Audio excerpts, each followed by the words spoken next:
ಕಲಬುರಗಿ ನಗರ ಪೊಲೀಸರು ಭರ್ಜರಿ ಕಾರ್ಯಾಚರಣೆ ನಡೆಸಿ ಮನೆಗಳ್ಳತನ ಮಾಡ್ತಾ ಇದ್ದ ಖದೀಮರ ಹೆಡೆಮುರಿ ಕಟ್ಟಿದ್ದಾರೆ.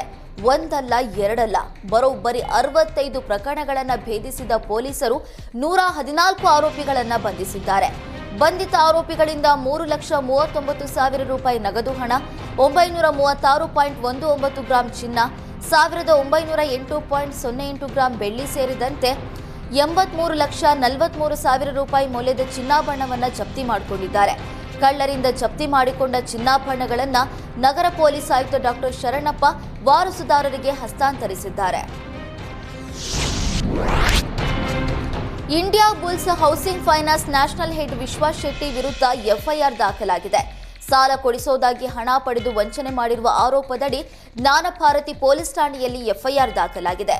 ಮನೆ ಕಟ್ಟೋದಕ್ಕೆ ಸಾಲ ಕೊಡಿಸೋದಾಗಿ 5 ಲಕ್ಷ ಕಮಿಷನ್ ಪಡೆದಿದ್ದ ವಿಶ್ವಾಸ್ ಹಣ ವಾಪಸ್ ಕೇಳಿದ್ದಕ್ಕೆ ಮಂಜುನಾಥ್ ಎಂಬುವರಿಗೆ ಜಾತಿಯಿಂದಲೇ ಜೀವ ಬೆದರಿಕೆ ಹಾಕಿದ್ದಾನೆ. ಅನೇಕ ಜನರಿಗೆ ವಂಚಿಸಿರುವ ವಿಶ್ವಾಸ್ ಶೆಟ್ಟಿ ತಲೆಮರೆಸಿಕೊಂಡು ಓಡಾಡ್ತಿದ್ದಾನೆ. ಆರೋಪಿಗಾಗಿ ಪೊಲೀಸರು ಶೋಧ ಕಾರ್ಯ ಮುಂದುವರೆಸಿದ್ದಾರೆ.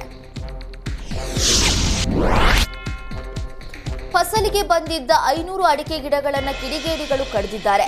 ತುಮಕೂರು ಜಿಲ್ಲೆಯ ಚಿಕ್ಕನಾಯಕನಹಳ್ಳಿ ತಾಲೂಕಿನ ಬರಗೂರಿನಲ್ಲಿ ಘಟನೆ ನಡೆದಿದೆ. ಬರಗೂರಿನ ಗಣೇಶ್ ಎಂಬುವರಿಗೆ ಅಡಿಕೆ ಗಿಡಗಳನ್ನು ಕಡಿದು ಪರಾರಿಯಾಗಿದ್ದಾರೆ. ರೈತ ಗಣೇಶ ತೋಟಕ್ಕೆ ಬಂದು ನೋಡಿದಾಗ ಗಿಡ ಕಡಿದಿರುವಂತದ್ದು ಬೆಳಕಿಗೆ ಬಂದಿದೆ.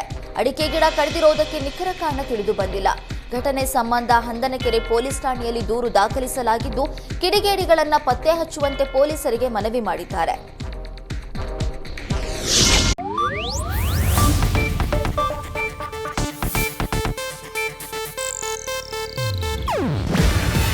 ಇದು ಏಷ್ಯಾನೆಟ್ ನ್ಯೂಸ್ ನೆಟ್ವರ್ಕ್ ಪ್ರಸ್ತುತಿ. ನೀವು ನೋಡ್ತಿದ್ದೀರಾ ಏಷ್ಯಾನೆಟ್ ಸುವರ್ಣ ನ್ಯೂಸ್.